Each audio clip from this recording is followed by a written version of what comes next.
Hello friends, मैं रोहित कुमार स्वागत करता हूं आपके अपने चैनल मैथ्स दोस्ती में। फ्रेंड्स, आज का हमारा सेशन बहुत ही इंपॉर्टेंट हो जा रहा है क्योंकि दोस्तों आज के सेशन में हम लोग 5 प्रीवियस ईयर क्वेश्चन करेंगे जो विभिन्न एग्जाम में पूछा जा चुका है, एसएससी, रेलवे, सीजीएल। तो फ्रेंड्स, यदि चैनल पहली बार विजिट करें, चैनल को सब्सक्राइब कर लीजिएगा ताकि जब भी कोई नया वीडियो अपलोड करें उसका नोटिफिकेशन सबसे पहले आप तक पहुंचेगा। तो फ्रेंड्स, आइए हम लोग स्टार्ट करते हैं अपना पहला क्वेश्चन। तो दोस्तों, हमारा पहला क्वेश्चन इस प्रकार है।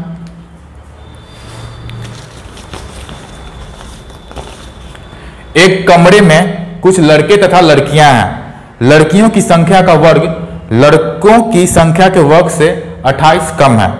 यदि 2 लड़कियां और आ जाएं तो लड़के तथा लड़कियों की संख्या बराबर हो जाती है।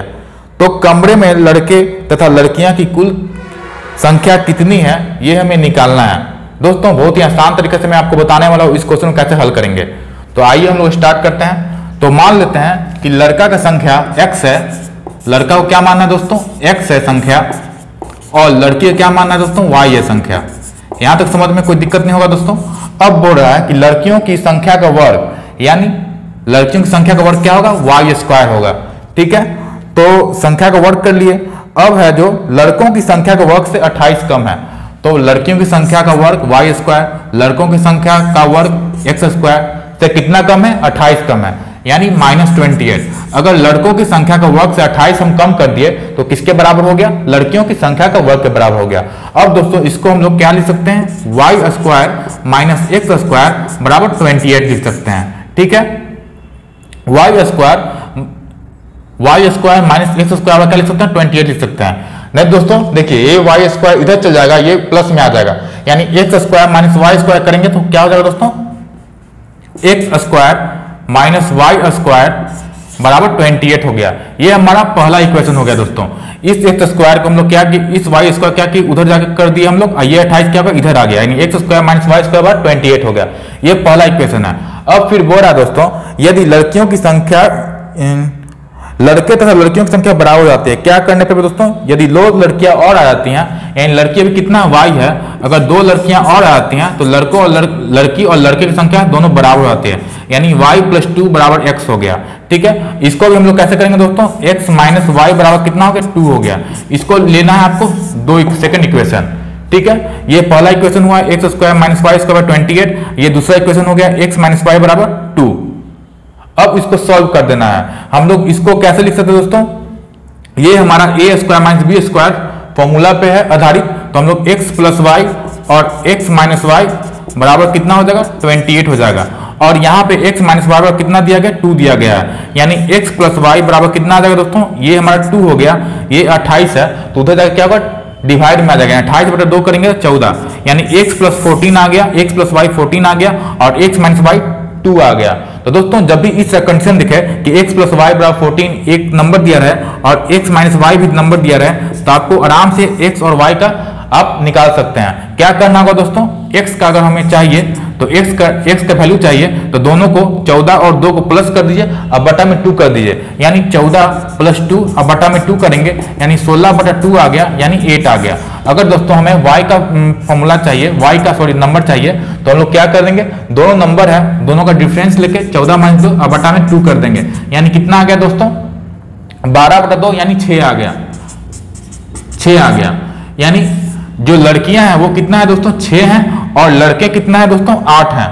तो हमें क्या करना है, क्या निकालना है? तो कमरे में लड़के तथा लड़कियों की कुल संख्या कितनी है? तो लड़के कितना आ गया दोस्तों? x का वैल्यू कितना? 8 है, और y का वैल्यू, लड़की का वैल्यू कितना? 6 है। तो टोटल कितना संख्या होगा दोस्तों? तो x + y हमारा कितना हो जाएगा?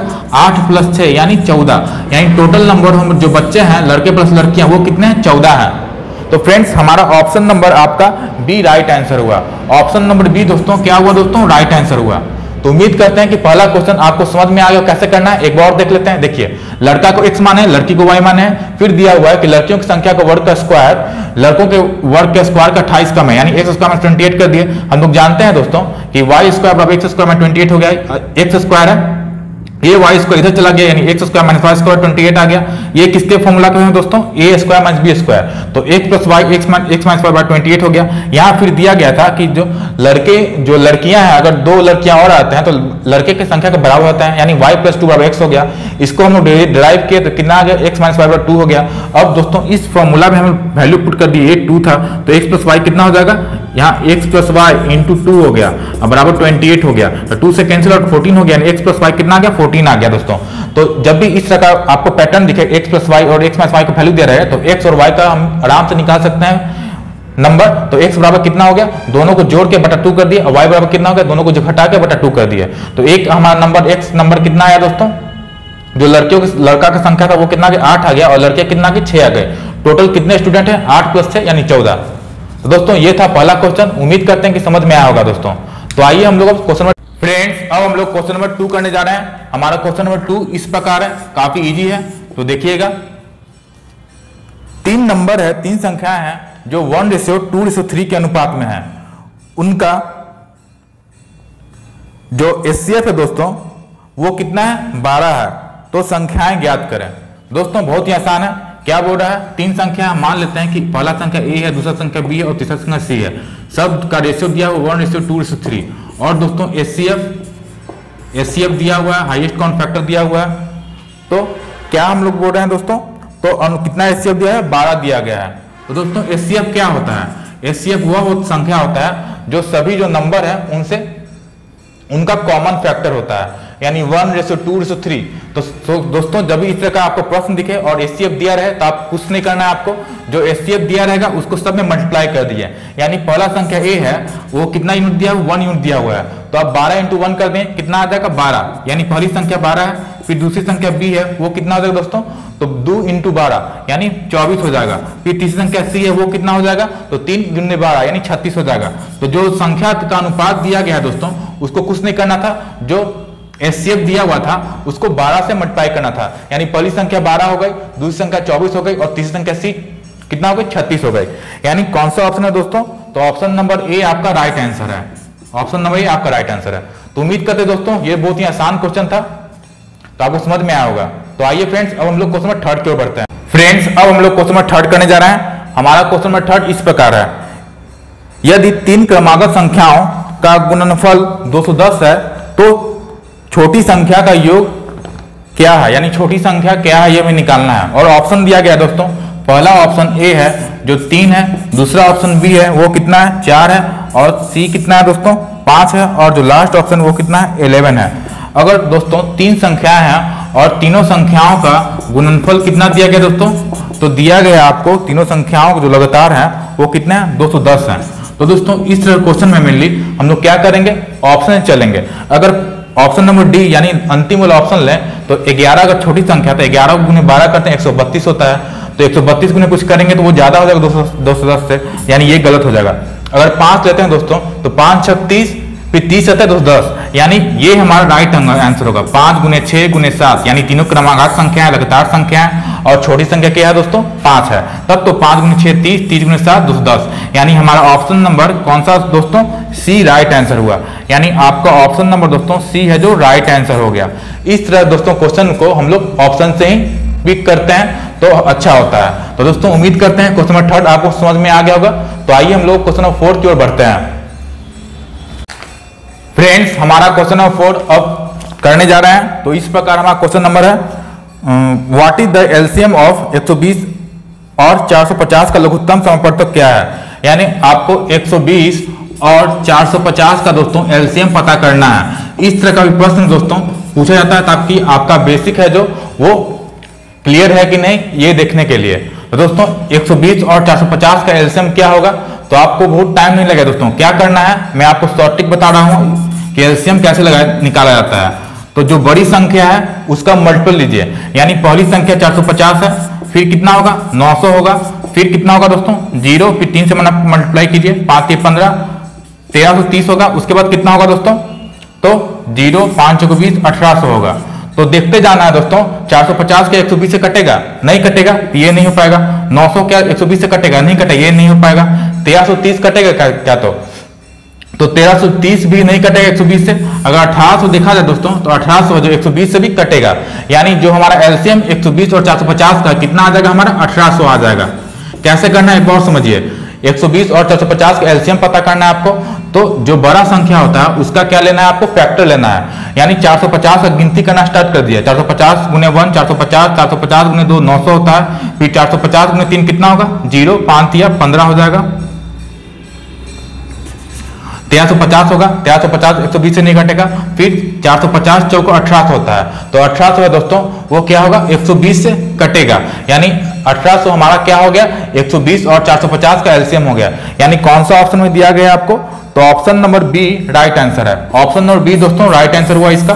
तो उम्मीद करते हैं कि जब भी एलसीएम आपको पता करना रहे तो आप क्या करेंगे, जो बड़ा नंबर हो वो चूज कीजिए और उसका मल्टीपल निकालिए। उसके बाद देखिए कि जो बाकी जो नंबर बचे हुए हैं वो उनको काट रहे हैं कि नहीं। अगर काटते हैं तो जो संख्या कटेगा वही क्या हो जाएगा एलसीएम हो जाएगा।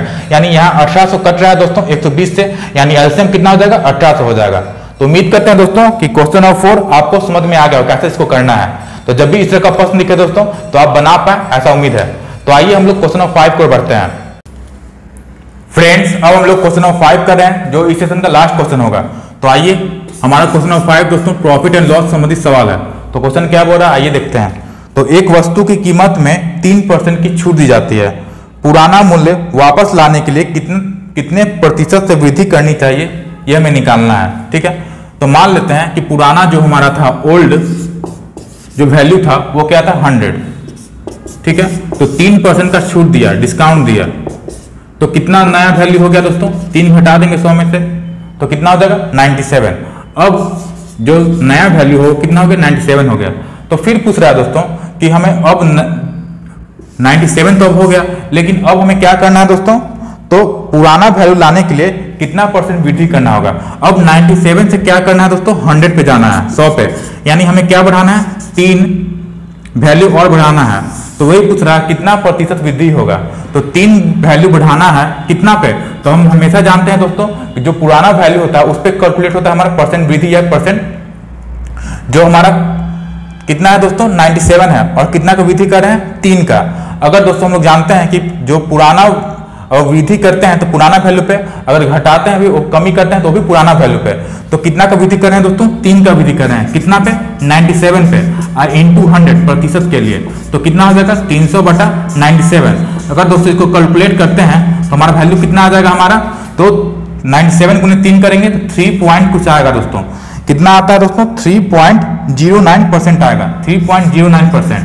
तो दोस्तों ये हमारा आंसर हो गया। देखिए इसको करके मैं दिखाता हूँ, 97 है और 300 है, अगर 3 से मल्टीप्लाई करें तो कितना आ जाएगा 9 7 21 1 2 9 27 29 291 आएगा। फिर 9 करेंगे तो पॉइंट के 0 आया 90 आ गया, फिर 0 करना पड़ेगा तो कितना आएगा दोस्तों 90 हो गया, फिर 7 907, तो कितना मतलब होगा 9 बार में, यानी 3.09 दोस्तों हमारा क्या आ गया आंसर आ गया। कितना है दोस्तों 3.09% हमारा आंसर आ गया। तो कितना हो गया दोस्तों 7 21 2 9 7 291 हो गया, फिर 9 हो गया पॉइंट के 90 हो गया, तो ये 97 था, एक 0 बैठाएंगे तो एक 0 बैठा दी 900 हो गया, तो 97 गुने 9 करेंगे कितना आ जाएगा 3.09% दोस्तों हमारा क्या आ गया आंसर आ गया। तो इतना नहीं करना है दोस्तों, आंसर कितना है हमारा 3.09%। तो कौन सा ऑप्शन है, ऑप्शन नंबर सी आपका राइट आंसर हुआ। तो उम्मीद करते हैं दोस्तों कि ये भी जो भी प्रश्न किए हैं ये आपको समझ में आ गया होगा। तो एक बार समझिए, देखिए पुराना वैल्यू 100 था, 3 का डिस्काउंट 97 हो गया। अब बोल रहा है कि हमें पुराना वैल्यू पे जाना है तो कितना % वृद्धि करें, तो अब तो नया वैल्यू कितना गया 97 आ गया। अब हमें कितना बढ़ाना है 3 बढ़ाना है, तो हमें परसेंटेज वृद्धि पता करना है। तो परसेंट वृद्धि क्या होता है दोस्तों 3 बढ़ाना है कितना पे, तो अब 97 पे बढ़ाएंगे, तो 3/97 गुने 100 यानी 300/97 सॉल्व किया तो कितना गया 3.09% हमारा आंसर आ गया। यानी कौन सा ऑप्शन है, तो ऑप्शन नंबर सी आपका राइट आंसर हुआ। तो फ्रेंड्स ये तो कुछ प्रश्न जो विभिन्न एग्जाम में पूछे जा चुके हैं, और दोस्तों उम्मीद करते हैं कि जो भी प्रश्न हम लोग आज किए हैं वो आपको समझ में आया होगा। तो फ्रेंड्स सेशन यदि अच्छा लगा हो, पसंद आया हो तो हमारे चैनल को सब्सक्राइब करें, वीडियो को लाइक करें, शेयर करें। तो दोस्तों मिलते हैं एक नए सेशन में और भी अच्छे प्रश्नों को लेकर। थैंक्स फॉर वॉचिंग, जय हिंद, वंदे मातरम।